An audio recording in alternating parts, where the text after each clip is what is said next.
last week, and then I think on January 30th also, we had a public hearing on rate increases. When we came out of that meeting last week, I think we had a resolution drafted. The county prosecutors looked at the resolution. The resolution talks about the adoption of rates, and then also talks about having a grandfathering of existing commercial developments, that those rates would not, they would be grandfathered in for a 2-year period. So the existing rates that we had, the tap-in fees, the sewer and connection fees, is what the grandfathering applies to. So Not the rates. not the rates. So we're talking about increasing the tap-in fee and the sewer connection fees.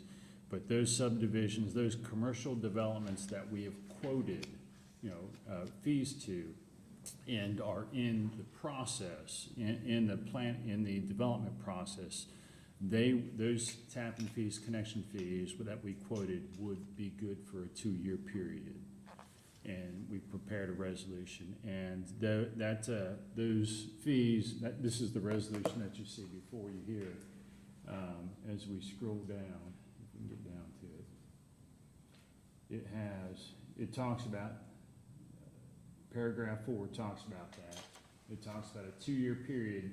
It talks about it being commercial projects, and then it lists the projects. And these projects are a mix of retail, commercial retail, such as, I think there's a couple retail strips there, but then it also includes some multifamily residential. So there's a couple different apartment complexes in here, which includes one that Tim Burgoyne represents today, and that's Pimlico Point. And then there's the Tribute Apartments, which is in Hamilton Township. It's on Town Center Boulevard. And then there's the Renaissance Point, Innovation Drive, and District at Deerfield Apartments. So multifamily. But the bottom line is, you're memorializing what we discussed of trying to be fair to the development community that's already paid, or already done the budgeting process of this is what it's gonna cost. I plugged in a number here, but this is not the same case for potential home builders that are just selling off residential lots down the road and whatever it is at that time it is. Yeah, That's so all you're doing, right? Single-family home builders, those tap-in fees increases would apply to them immediately, well, in April, I think, April 1st. April 1. Yeah, and my point, after the meeting, discussing it with Mr. Broush was, why are we singling out, and maybe, and he's just explained that to you, by the way, why are we singling out these developments as opposed to just categorizing like commercial and industrial? And also I had concerned about Pimlico Point, because Pimlico Point is a mixed-use development that has, yes, it's got four lots maybe across the front that's commercial, it's got apartments, it's got duplexes, but it also has 20 single-family homes. And Tim Burgoyne, who's here, he emailed to you guys, and I think it's in your packet, the site plan that lays out what their development looks like. So you had a concept of that. And so if this is what you want, fine, but I was just totally confused last week about this, why we are doing these particular versus just a particular classification. And then there's also, for me. For us, it's having a list in there that, because, a year goes down and there's so much development going on, it's hard to really remember which ones applied, which ones didn't. So we went through and did a short audit and presented the list here for our tracking purposes. So that's why it's in here, because we wanted a list so that we can pull that list and not have to try to do this research. And the commercial side, it's a smaller subset, so you know exactly who are open right now, right? Right, and That's why you wanted to clearly spell it out. So on this one particular one, so you're comfortable saying this is, even though there's 20 single-family homes going in the back? It's all that this viewed is a as commercial. commercial. These are all gonna be rental properties. They're not gonna be sold off. They're not gonna be split off into single lots and sold off to individual property owners. This is all one big commercial property here that offers a mix. And it's actually, when you look at this development, and Tim can certainly talk about this, when you look at this development with the subdivision of Rosemont directly north of this, that was, I think, almost a compromise that, that Tim's company came up with to do a transition from the high intense, more intense apartments to the existing subdivision, residential subdivision that's north. There's a buffer strip of single-family rental properties, single-family So homes you're there. comfortable with the discussion of the board, trying to take care of the developers that are financially at risk with already pre-approved loans for the development project? You're representing to us that you're comfortable that this is one. We're very comfortable with that. And the rest of them are, there's no controversy on those are all pretty straightforward. They're straightforward, yes. And So- everything else, and so, And it, go ahead. yeah, I was gonna say, so when do the rest of the rates take effect?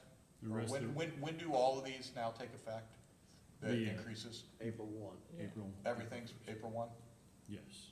On And then connections and on, Except for these. on the tap fees, April 1. And then the fees. The rates, The rates, the user rates, what we're recommending is that they would go into implement next in the quarterly next bill. billing yeah, cycle. next quarter, right. And that's what the resolution says. Okay, yeah, I just wanted to be perfectly clear, okay, because it was the rates and the taps. So the rates, next billing cycle, tap-in fees for everybody, April 1, except for these, 10 or 12, whatever, commercial deals that have upwards of 2 years at today's rates. That's correct. Okay, And then the one last thing that I want to point out to you is when we came here last week, we talked about the sewer fees, the sewer user rates, and we talked about how initially, we had shown a 7.53 declining rate. And then last week, based off of. the Seven, section- 7, and 7. Seven, So seven, it's seven. 7, 7, and 7 in here. And that's what's in here. Okay. And those are attached, if you just scroll down for them so they see it, as Schedules 1 and 2.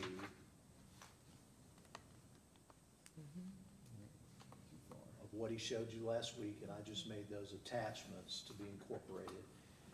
And if there's at least 2 commissioners, we can read this by title only, and I'm happy to do that since I kind of whacked it up a little bit. which is fine with me, but again, I would point out for the record that even with these increases that we are very hesitant to do, and we have not done for a long time, we are still amongst the lowest current rates in all of Ohio that we know, or in southwest Ohio that we know of, and that's before any of the surrounding communities actually have done their 2024 increases. So I would say we are still nearly at the bottom.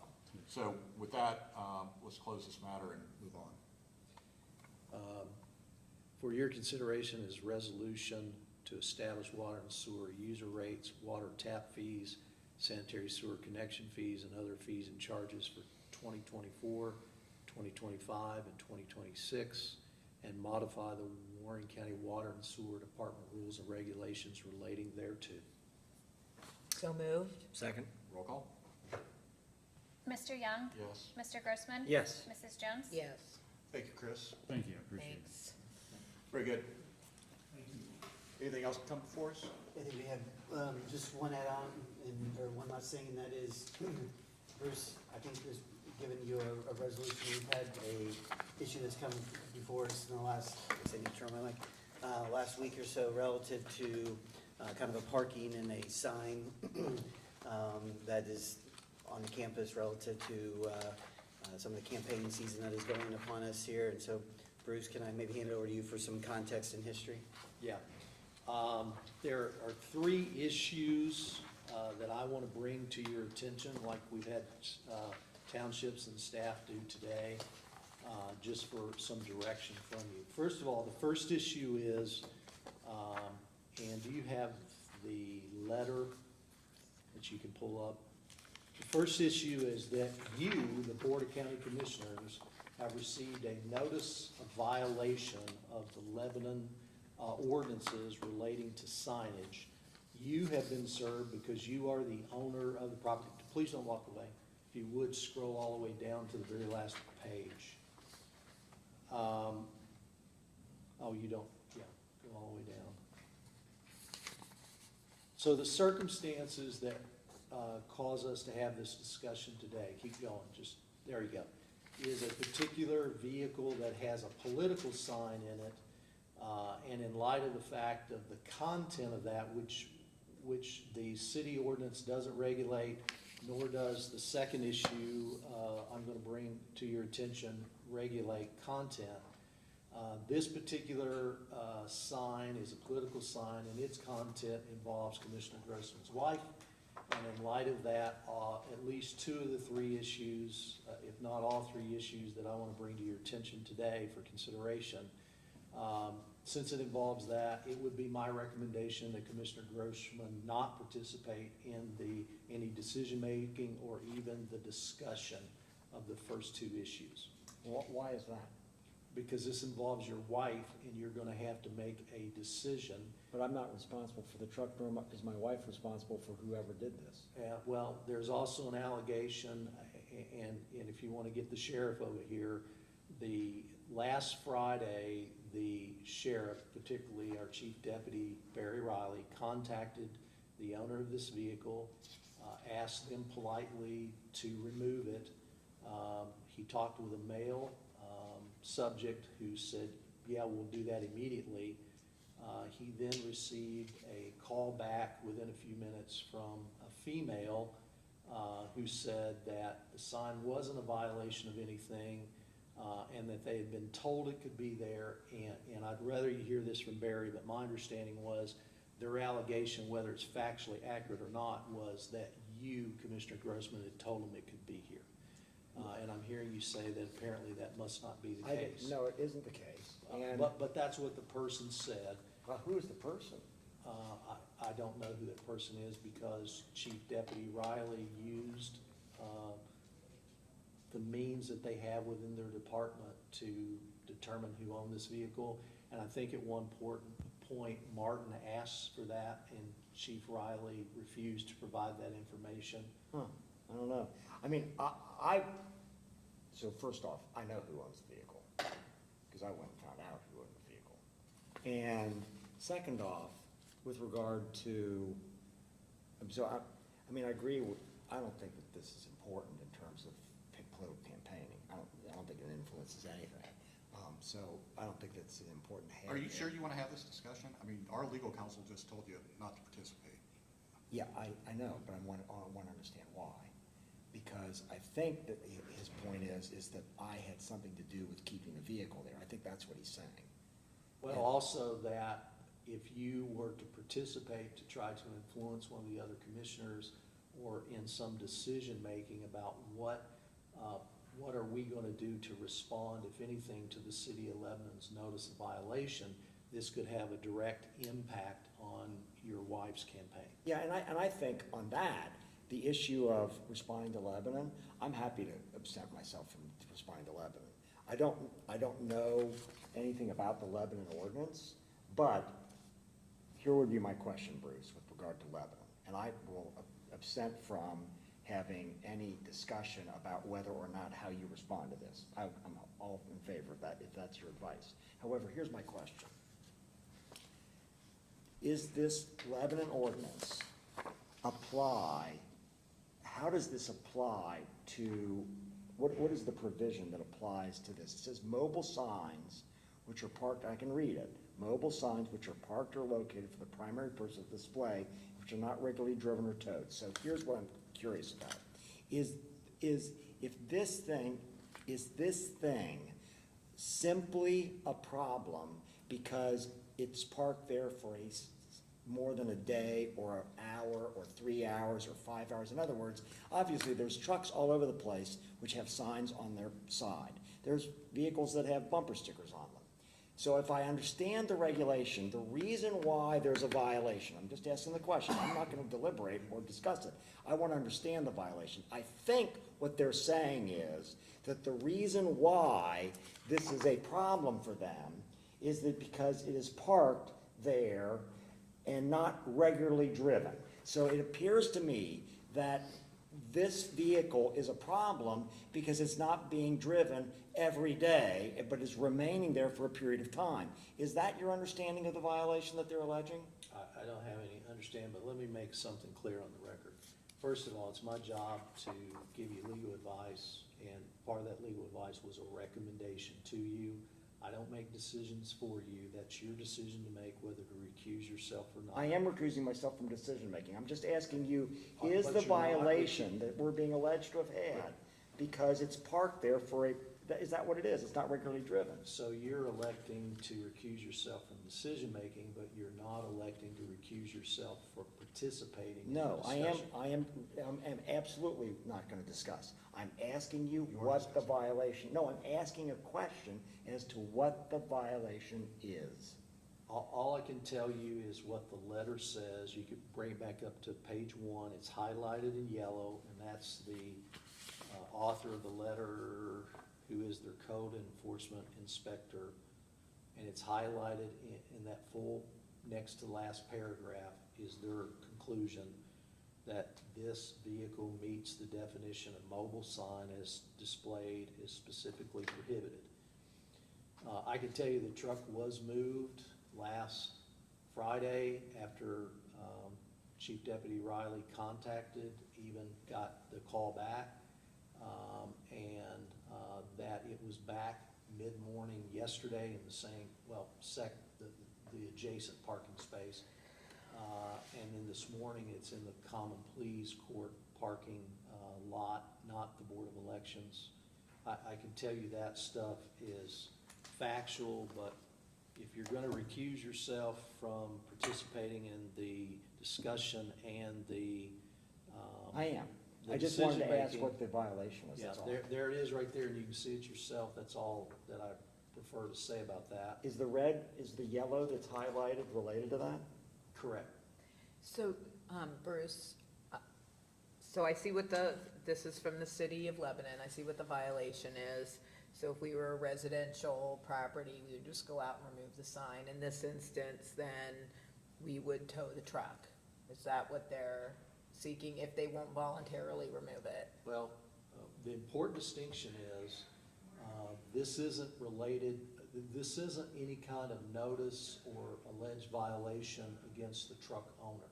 It's against you. Right, but As so the what is property. what is it, we've asked them to move it, they've not moved it, what is our burden then after that? We have asked them to move it, they are refusing to move it, so are we under an obligation then to have the vehicle towed?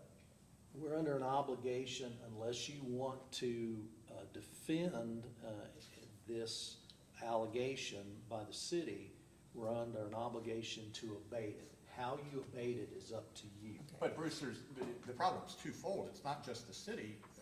We also, as a Board of Commissioners, have a resolution from 2016 that says that the commissioners own property in various locations, and you cannot place a sign on county-owned property. Yeah, and that's my second point, and if I could jump ahead to point 3, and I can always go back to it if you want me to, but to try to speed it up. Point number 3 is, I'm looking for some direction from you to see if you would like me to bring back to you next week a draft resolution establishing a policy about parking vehicles on the county campus, having nothing to do with signage, just related, and it would exclude obviously employees and county-related business, and to limit the number of hours. And the problem is, during these early voting cycles, the Board of Elections parking lot, like where that vehicle was depicted in that picture, that parking spaces are a premium. And in fact, I will tell you that when it's not early voting cycle, then our employees at CSCA, who are prosecutor's office employees, are given a directive to move their vehicles and only park in the Common Pleas parking lot. And the Board of Elections employees who park in that board, what I'm calling the Board of Elections parking lot, they then are given a directive by their superiors to move their vehicles, and they park in the 520 secured lot where we, as in the main prosecutor's office, parks. So some of this in the future could be regulated with a policy, and I've discussed it with the sheriff and made a recommendation that if I drafted such a policy, I would incorporate into it a provision about towing. And there's a statute in Ohio related to private parking lots, And the legislature did a good thing with that statute, and it says if you have such a policy or regulation, you have to post a sign conspicuously, and you have to tell the person who had their vehicle towed what tow company has their vehicle. And so I guess you do that through an RFP or through getting three bids or something to accomplish that. But at least we have a written rule that's very clear that says, and what I'm envisioning is you can park here for up to, say, 2 hours, but beyond 2 hours, you're subject to be towed, and there's signage that says, you get towed, here's the tow yard where it goes to. That's the third point. Wait a second on this. I assume that I can comment about this topic. That's up to you. Well, but I don't want to comment about the sign that's involved here. I want to comment about the general regulation you're proposing. And I want to ask if I can ask you to clarify this. So, is that, do you see the distinction there? Because I don't want to have anything to do with this sign issue. Okay. I want to have something to do with the general policy that you're now describing. It's not. Bruce, can we come back to I mean, you're proposing a new thing. Yeah, I can come back. I apologize. I'm gonna make a decision that we're not talking about that right this second. Okay, all right. We So- have The a second question. point is the resolution, and if you would bring that up, Ashley. And so in 2016, the Board of County Commissioners, which predated Commissioner Jones, Commissioner South was on the board, but she was absent that day. And Commissioners Young and Grossman were present and adopted this resolution. And it has a provision in it that a whereas clause that said the board considers placement of private signs on publicly owned property to be an illegal conversion of public asset to personal use. And then it concludes, no privately owned sign shall be placed on county-owned property regardless of nature and size of the sign or the content displayed thereon. Now, let me bring that into how it is viewed by the public, in that the Board of Elections, and I don't know this factually, I haven't seen it myself, but my understanding is they have this resolution posted somewhere at their facility. So the general public knows, and I suspect you, like staff, have been getting emails from persons saying, you guys have a resolution that says you can't place a private sign on county-owned property. I can tell you, going back to 2016, the circumstances at that time was not a vehicle with a political sign. The circumstances was factual in that we had a problem out at the county engineer's office at Markey Road in 63, where all the open houses and we buy houses, yada, yada, yada type of signs were just saturating that whole corner vacant lot. That was a problem. But the thing that brought it to the forefront, honestly, was political candidates were doing the same thing on the green space next to the sidewalk in front of what I call the Board of Elections parking lot. And so this resolution was presented. The county administrator was Dave Gully, and he asked the two of you if you wanted some background on this, and he explained the two things that I just mentioned. And at that time, the circumstances that led to it, I'm not saying it's the legislative intent here, you have to interpret that, but at that time it had to do with signs in the ground. Not signs being held, not literature being passed out, because I expressly, on the record, I went back and listened to the audio recording, explicitly said I would not advise you to have a policy that prohibits people from holding signs or passing out literature, because that's contemplated under the election statute with the 100-foot spatial separation from the voting location.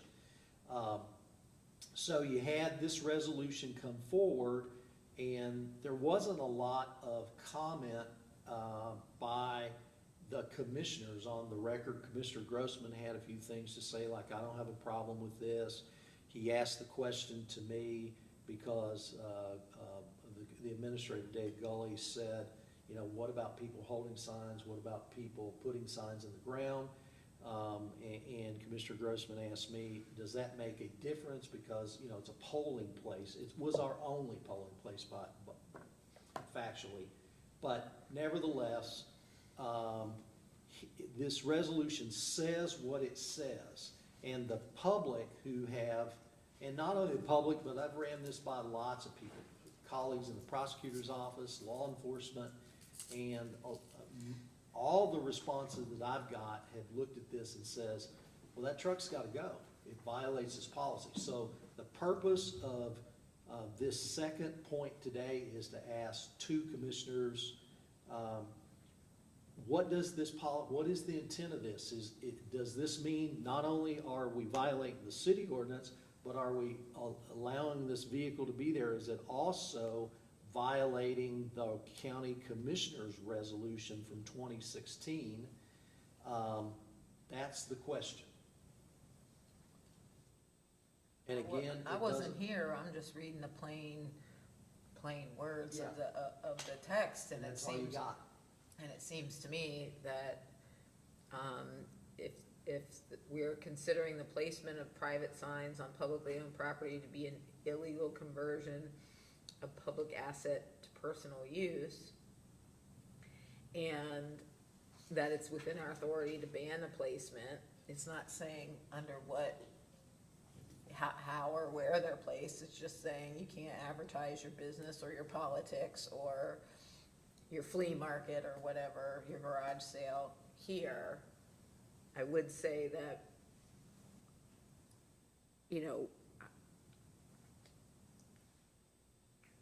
I mean, it's just weird that we're having this big conversation about this when you just wish that the owner would just remove the vehicle, and it feels weird then to have another policy have to come forward when it looks like Lebanon's, you know, whether you agree with their sign ordinance or not, doesn't really matter, it's what their sign ordinance is.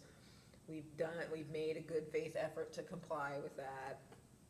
We are saying here that it's a violation of our own policy, but I guess we can't tow anybody's vehicle unless we have some sort of towing policy and statute.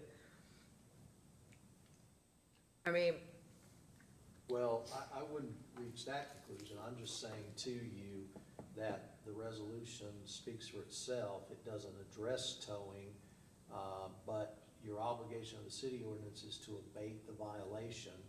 And if there's a violation of your own resolution, then the staff has to take some sort of measure to abate the violation of the resolution. And obviously, our very first process is going to be, please move your vehicle like we did Friday, and they did. And now they brought it back. So they're playing games, and consequently, you're put in this position that I have to ask you this. And, you know, what we would probably do is leave it up to the sheriff to deal with it. Yeah, I mean, If you believe the it's way a I look at violation. it's 100% a again, I'm no expert on what City of Lebanon does. I do remember this resolution. I do remember there was a lot of discussion even before that commissioners meeting. I remember, if I'm not mistaken, there was, you know, a push of putting different type of signs on public property to accentuate a certain thing, whether they were crosses or whatever it was, that was all around that time, if I remember correctly, that there was a big thing nationally with that, and it had to be all, you know, allow everything or allow none, and we took the position of allowing none, and it says specifically, no privately owned signs shall be placed on county property regardless of the nature and size of the sign or the content displayed thereon. That's everything. I don't want to see any signs on county property like that. That's just my opinion. I think it violates ours. I'm no expert in violating Lebanon's sign code, but I would say that it is a violation, and I would leave it to the sheriff. so what is the sheriff's course of action then? How How do they enforce this? He's going to call them again today. If your answer, and I'm hearing two commissioners say that it's not only, we're not commenting really on the city of Lebanon's notice of violation, but we are evaluating our resolution, and it is a violation, in your opinion, two commissioners. And consequently, the first thing that Chief Deputy Riley would do would be call the property owner, because he has a way of identifying who the property owner is. And then if the property owner doesn't comply, I think we've exhausted all reasonable efforts, then the sheriff may resort to having the vehicle towed. Fair enough. Now, so you've got your answer on that. Now you're talking about a new issue, which is a situation where it is a publicly owned parking lot. Taxpayers own the parking lot. But do we want to regulate who can park in that parking lot for activities other than doing business at county facilities? I could see a circumstance where RV could pull in, or an 18-wheeler could come in and they could spend the night there, or an RV could pull in and spend the night there. Or again, someone has expired tags and they leave it there until they get tags. I mean, it's, Yeah, one more factor I can tell you that plays into this as well is it's not uncommon for someone to make a court appearance and they end up getting locked up by a judge, and they're in our county jail, and their vehicle gets left in the parking lot. That has happened over and over and over. I remember years ago, there was a Cadillac that sat out in the common police parking lot, I bet you for 3 months. So the sheriff has dealt with that quite a bit. I don't say quite a bit, they've dealt with it some. It doesn't happen quite a bit, I'm sorry. And what they do there is they have that vehicle towed. And so after having that discussion with the sheriff, there, you know, and examples that Commissioner Young is bringing forth, you know, it's not that we're regulating saying you can't park there, it just says you can park there for a short period of time, for a couple of hours to conduct whatever business you need to conduct. And somebody's got to police it, somebody's got to enforce it, and I can't imagine if somebody's there 4, 5, or 6 hours, maybe they're there in court all day long, that's fine. But if that vehicle's left overnight, then it's going to be noticeable, and then, in that circumstance, what, if anything, do we do? If anything, I'm just asking you, do you yeah, want because I me don't to do like this that. or not? I mean, because that is, those driven billboards are more prevalent now, and I can see a situation where you could have somebody tow in a bail bondsman right in front of the courthouse. You know, that, hey, need to make bail, here you go, and it just sits there all day during business hours, which is literally advertising on public property, right? But it's movable, so do we allow that? That's not the intent of having a public parking lot, is being able to advertise one particular anything, person, candidate, Well, or business. I don't know. It's just, having to have a rule then that excludes all the things that are just de minimis in nature, but you have a neighbor here who is, you know, in motocross racing and has a sponsor on their vehicle, and over the weekend, you know, they pull their stuff out of storage and they need a place to park, and it's like, okay, big deal, the parking lot's available. And you know, you don't wanna, the intention is not to exclude the de minimis activity of people who pay for the parking lot, nor is it really, nor is it intended to you know, create undue burden on the sheriff's office. Like, you don't wanna, the policing around it just seems kind of odd, but, you know, Yeah, I just I don't know think- how you can have this policy and then not enforce your own policy. So if you don't intend to enforce your own policy, we should repeal the policy. But if you have the policy, then we should enforce it. Can I comment about the regulation, not this thing, but the regulation of what's going on? So, here's the deal. Of course, we have people going in and parking in our parking lots that are in court all day. And then they leave in the evening, and they come back the next day and they park all day. There'll be a trial all week long. And I've been in trials all week long, where my clients, my witnesses, people, and sometimes you have witnesses come, they park there, they don't get there that day, and they have to come in the next day, and they're parking there. But here's what typically does not happen. What typically does not happen is that they leave their vehicle all night long. However, does that occur in your instance, Bruce, that you mentioned, where somebody gets locked up and their car's there? Yes. Does it occur other times?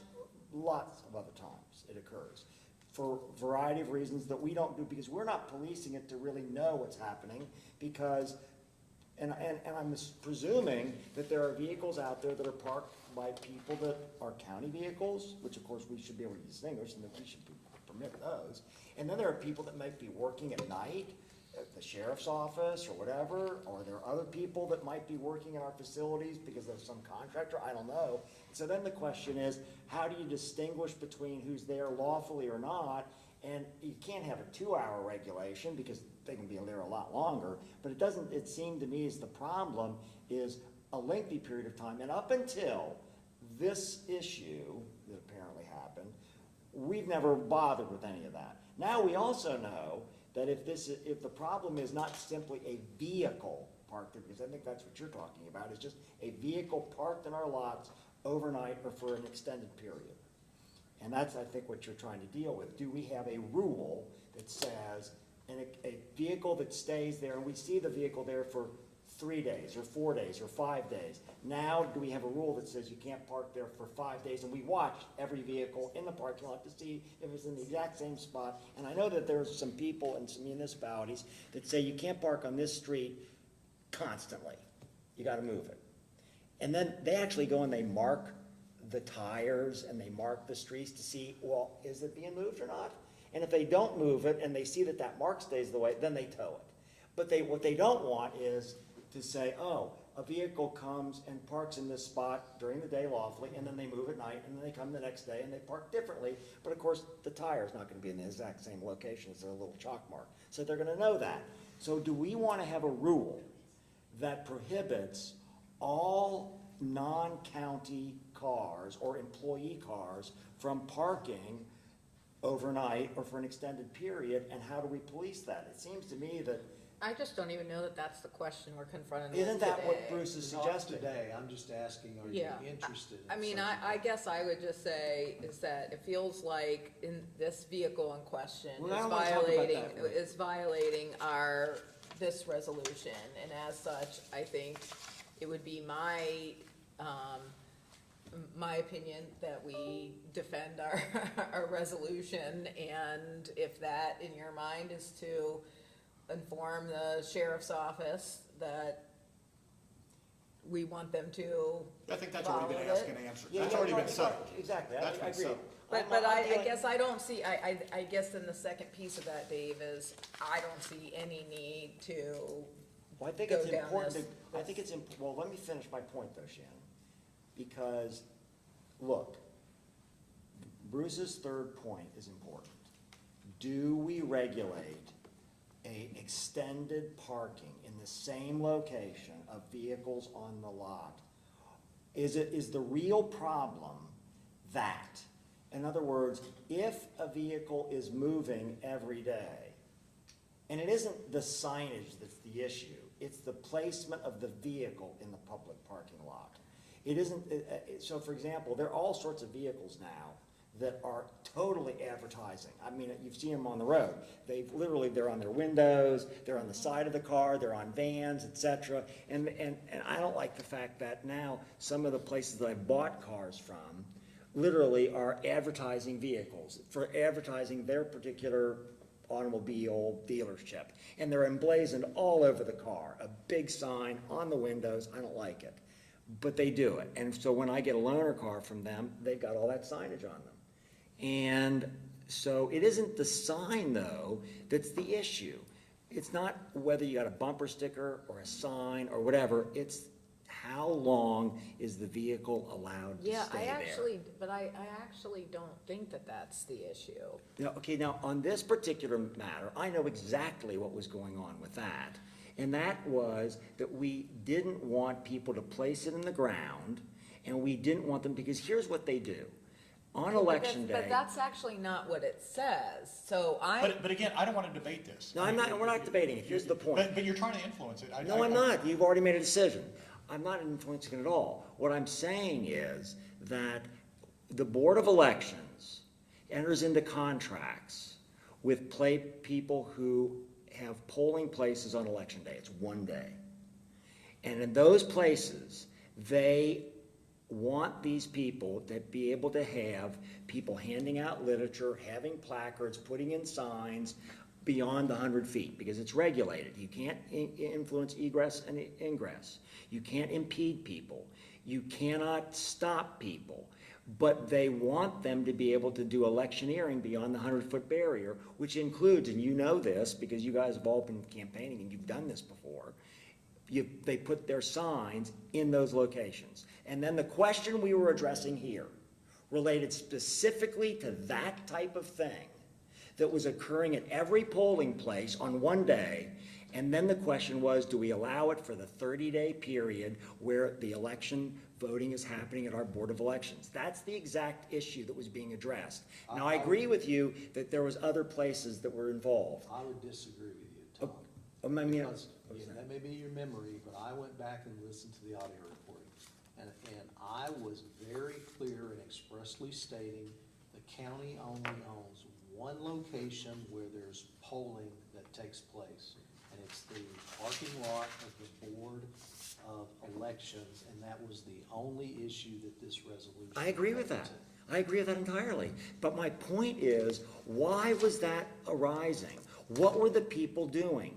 You see, the reason why this came up with people is that they wanted to do the very same thing that the Board of Elections does when it goes out and has a voting on election day, or on a primary election day, or a general November election day, and where people go out and they stand out with their placards, they approach voters beyond the 100 feet, they put their signs in the ground, and the question was, and I agree with you, this was the question here, was do we permit in the 30-day period that type of thing at the Board of Elections that the Board of Elections is permitting at all the polling locations in the county? That was the question. And the people wanted, because they were putting signs in the ground, and they were doing that, and they were electioneering on the day with placards and their signs and their brochures and approaching people beyond 100 feet. So the question was, and you answered the question previously when you listened to it, we didn't want to affect them having placards on their bodies or on their cars, because they had them there too. We didn't want to influence them from handing out literature beyond the 100 feet. What we didn't want them to do was to permanently put that sign there all day long and then into the next day and the next day. That's what it dealt with. I gotta wrap it up. I gotta go. You guys Well, I can keep mean, going if you want. okay, so what I'm making it, that's okay, you can do whatever you want. But the Well, point I mean, is, there's- well, wait a second. There's So no point in continuing this conversation. If Dave's not gonna be here, I gotta go present a resolution to the developmental disabilities. Yeah, but my point is, Shannon, is this. I know what we were trying to do here was to prevent the permanent placement of signs during that 30-day period, just like they did for one day. Not for a day, but for a 30-day period. That's what we were doing. And that's what we were prohibiting. Yeah, well, in this instance, the city sign ordinance, though, would Well, prohibit that's a different it. issue. I'm not even commenting about Would- that. would I'm not prohibit it. commenting about, I'm not commenting about that. I'm commenting about this. I know that this related to the fact that the types of things that people were doing on one day, they wanted to do for 30 days. That's what it was about, Shannon. And that's what we prohibited. We said you can't do it for 30 days. But what we did say is when you're there with your vehicle or your sign or whatever, during the voting hours, yes, and then you had to remove yourself. You couldn't be there all day long for 30 days straight. That's what we were talking about. So we were saying, look, and of course, there's other property in the county that we were also dealing with, which is, you've got some property out there and somebody puts their sign in the ground for 30 days or 40 days or 60 days, we didn't want that. And that applied to anybody's sign, whether it be for politics or something else. This was about when you have, because these people all wanted to put their sign in there and leave it there for 30 days. That's what they wanted to do, and we said no. We said, no, you're not allowed to do that. Well, I We don't have want that. direction on the first two issues, and should you decide you want me to bring something to you on the third issue at a future date, just let me know. Well, I think that we ought to do that. We ought to have you do something, because Bruce, there's gotta be Well, a way to I control our oppose law. that.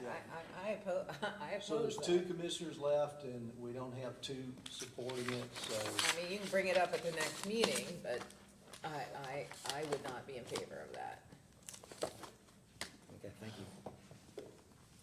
Do you have anything else, or I think we exhausted our time. do you need a motion to adjourn? Yes, you do. So Now that's- moved. now You- that well, I'm you're the now vice- the- Now that I'm the president of Yeah. the meeting for the purpose, yes, you have a So motion. moved. And I will say yes or second that. We're adjourned. Good talk.